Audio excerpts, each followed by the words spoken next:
नमस्कार। एसी गुरु के YouTube channel में आपका स्वागत है और एक बार फिर आज बहुत ही बेहतरीन वीडियो मैं लेकर आया हूं दोस्तों। और आज एक बार फिर आपको एक ऐसी वीडियो लेकर आया हूं जिसमें आपको पुरानी पीसीबी के साथ वोल्टेज रिले को लगाकर अपने स्प्लिट एसी को हम कैसे चलाते थे उस वायरिंग को मैं आपके बीच में लेकर आया हूं। तो मेरी वीडियो पर आप अंत तक बने रहकर पुरानी पीसीबीओ के साथ वोल्टेज रिले की वायरिंग कैसे करते हैं इसको विस्तार पूर्वक आज बताते हैं। तो आइए फटाफट वीडियो को स्टार्ट करें दोस्तों। तो जैसा कि दोस्तों ये हमारी पुरानी पीसीबी है।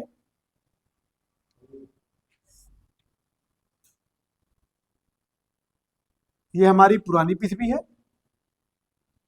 जो जैक वाला नहीं होता है, इसमें पेचे बनी होती है जिसमें तार डाल के स्क्रू कस दिया जाता है। इस पे N L C high medium low swing ये साफ साफ लिखा होता है। इसमें तारों को कसने के लिए पेचे लगी होती हैं जिसमें डालकर स्क्रू से कस दिया जाता है। पीसीबी का फुल फॉर्म या पूरा नाम प्रिंटेड सर्किट बोर्ड या पावर कंट्रोल बोर्ड होता है दोस्तों। कुछ लोग पैनल सर्किट बोर्ड भी इसे कहते हैं। तो इन नामों से पीसीबी को जाना जाता है। ये हमारा ब्लोअर फैन है जो क्या करता है, एवापोरेटर की ठंडक को खींचकर ग्रिल के माध्यम से, गैलरी के माध्यम से कमरे में ठंडी हवा फेंकता है जिससे कमरा ठंडा हो जाता है।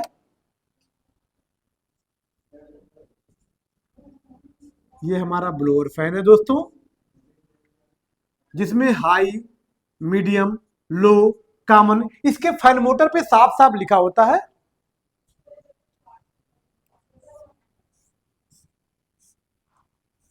और इसमें हर एक तार को आपको अलग अलग जोड़ना होता है क्योंकि पुरानी पीसीबियां जैक पे नहीं थी, इनको तार के माध्यम से पूरा बकायदे जोड़ना पड़ता था।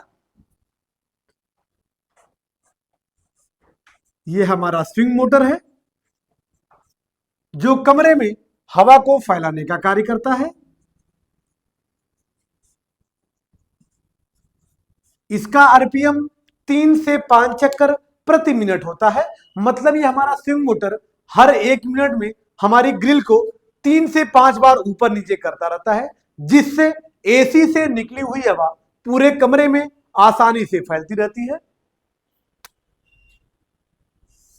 ये हमारे इंडोर के पार्ट थे।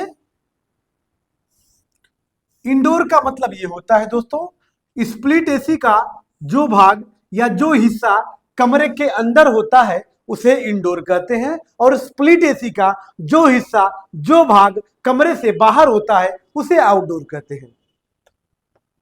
अब हमारा ये कंप्रेसर है जो आउटडोर का भाग है।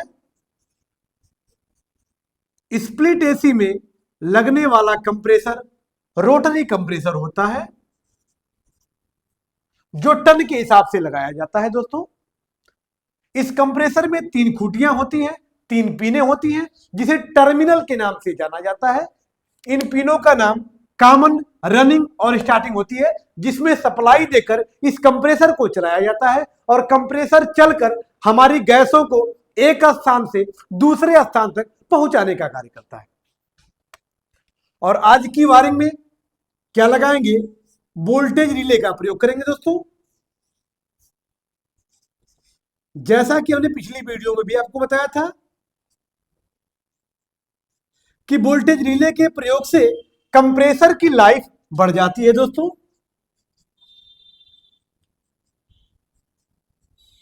क्योंकि जैसे ही आप वोल्टेज रिले का प्रयोग करेंगे इसके साथ आपको एक रनिंग कैपेसिटर की जरूरत पड़ेगी और एक स्टार्टिंग कैपेसिटर की जरूरत पड़ेगी। ये रनिंग कैपेसिटर, ये स्टार्टिंग कैपेसिटर दोनों वोल्टेज रिले के साथ मिलकर झटका मारकर कंप्रेसर को स्टार्ट करने का कार्य करते हैं। जो ये दोनों कैपेसिटर लगे हैं दोस्तों ये अभी टन के हिसाब से लगाए जाएंगे। हमने पिछली वीडियो में बताया भी है और आगे एक बार फिर मैं इसको रिपीट कर दूंगा। तो मेरी वीडियो पर आप ऐसे ही लगातार डेली आप बने रहिएगा ताकि हर एक अपडेट आपको हम देते रहेंगे। ये हमारा क्या है, वोल्टेज रिले है दोस्तों, जो कैपेसिटरों के साथ मिलकर झटका मारकर हमारे कंप्रेसर को स्टार्ट करता है। अब आते हैं, यहां पे हमारा जंक्शन है। जंक्शन भी मार्केट में आपको कई प्रकार का मिलता है दोस्तों। ये पेंच वाला जंक्शन है, जिसमें तार डाल के आसानी से स्क्रू की सहायता से हम कस देते हैं। इसका जो कंडेंसर फैन होता है, ये मैनुअल होता है, नॉर्मल होता है। नॉर्मल का मतलब दो तार न्यूट्रल फेस का अलग होगा और कैपेसिटर का अलग होगा। अब थोड़ी सी समस्या ये आती है कि इसमें पहचानने में हमको समस्या आती है कि किस दो तार में हमको न्यूट्रल व फेस की सप्लाई देना है और किस दो तार में कैपेसिटर लगाना है। तो याद रखिएगा, ये वेरी वेरी इंपॉर्टेंट है दोस्तों। कैपेसिटर वाले दोनों तार सेम कलर के होंगे, दोनों व्हाइट होंगे या दोनों ब्लैक होंगे या दोनों रेड होंगे, और जिसमें आपको सप्लाई देना है वह दोनों तार भिन्न भिन्न कलर के होंगे, मतलब अलग अलग कलर के होंगे। एक लाल होगा, एक काला होगा, एक नीला होगा, एक पीला होगा, उसमें आपको सप्लाई देना है। और जो दोनों तार सेम कलर के होंगे उसमें आपको कैपेसिटर लगाना होता है। तो यहां पे क्या लग जाएगा दोस्तों, कैपेसिटर लग जाएगा। ये कौन सा कैपेसिटर होगा, रनिंग कैपेसिटर होगा। ये कितने पावर का होगा, 4 या 6 MFD का होगा। ये 4 या 6 का क्यों लगेगा, क्योंकि एसी अगर छोटी होगी, मतलब अगर आधे टन की या 1 टन की होगी, तो उसमें 4 MFD का रनिंग कैपेसिटर लगाइएगा।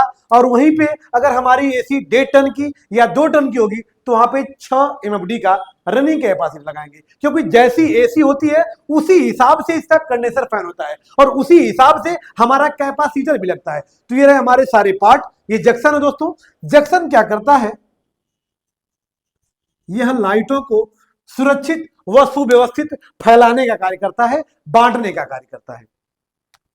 और ये हमारा कंडेंसर फैन नहीं है।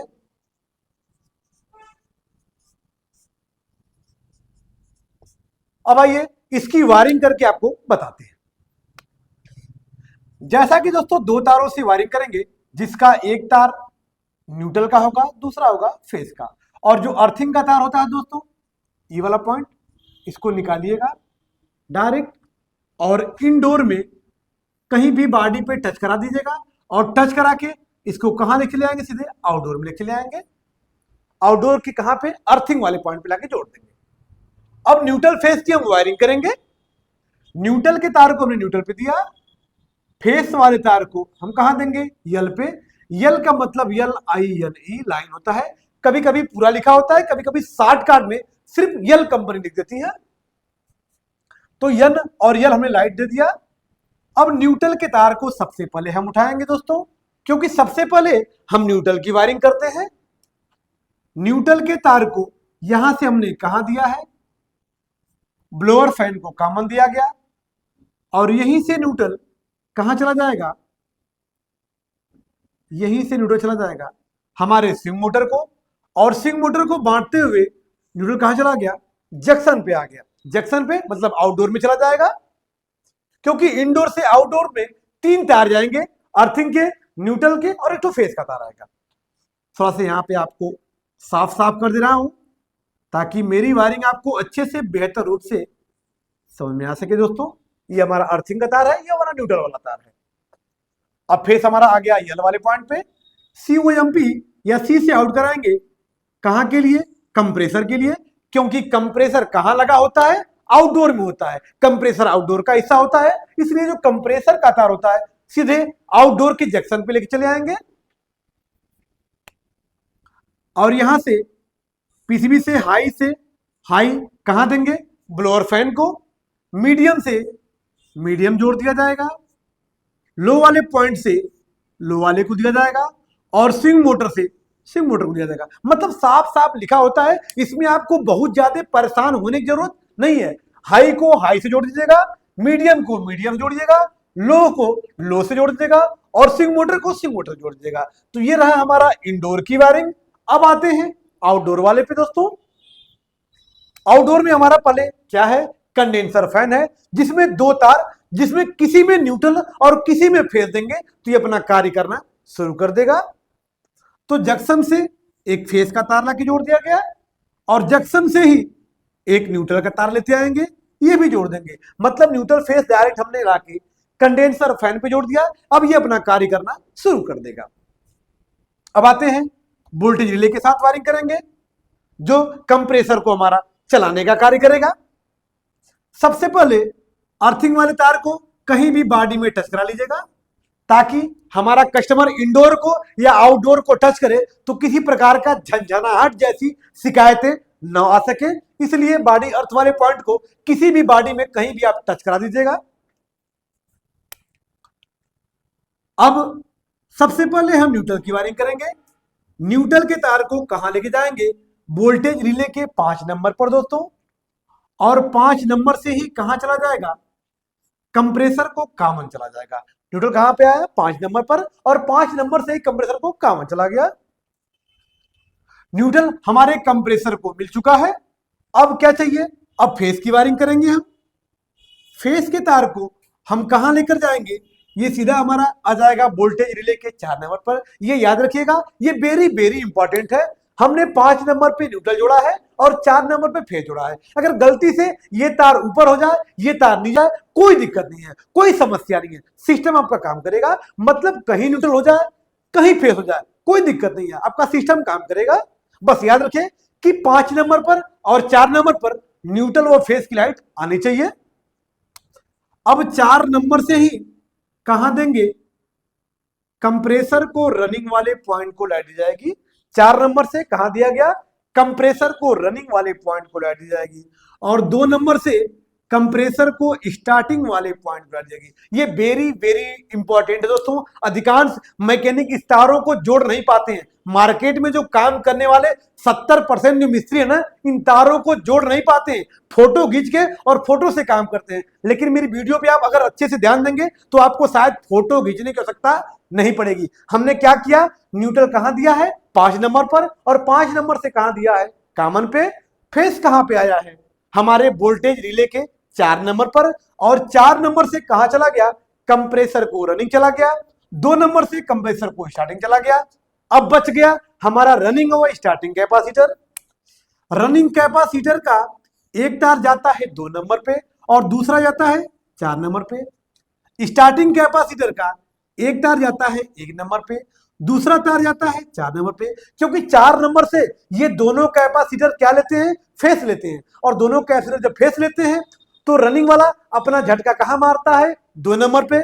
स्टार्टिंग कहां मारता है, 1 नंबर पे। अब दोनों झटका मारते हैं तो वोल्टेज रिले की 1 नंबर व 2 नंबर की पत्तियां आपस में सटती हैं, और दोनों सटकर, दोनों मिलकर स्टार्टिंग मारने को झटका मारती है, जिससे हमारा मोटर स्टार्ट हो जाता है। और जैसे हमारा कंप्रेसर मोटर स्टार्ट होता है, वो दोनों पत्तियां अलग अलग हो जाती हैं। तो इस प्रकार से हमारा कंप्रेसर कार्य करता रहता है। तो यदि मेरी वीडियो आपको अच्छी लगी हो या मेरे चैनल पे आप नए हैं तो चैनल को लाइक, सब्सक्राइब और बेल आइकन दबाना न भूलिएगा, ताकि ऐसी ऐसी ब्लॉकबस्टर जानकारी यदि अपलोड हो तो सबसे पहले आप तक पहुंच सके। फिर मिलते हैं नेक्स्ट वीडियो के साथ, तब तक के लिए धन्यवाद।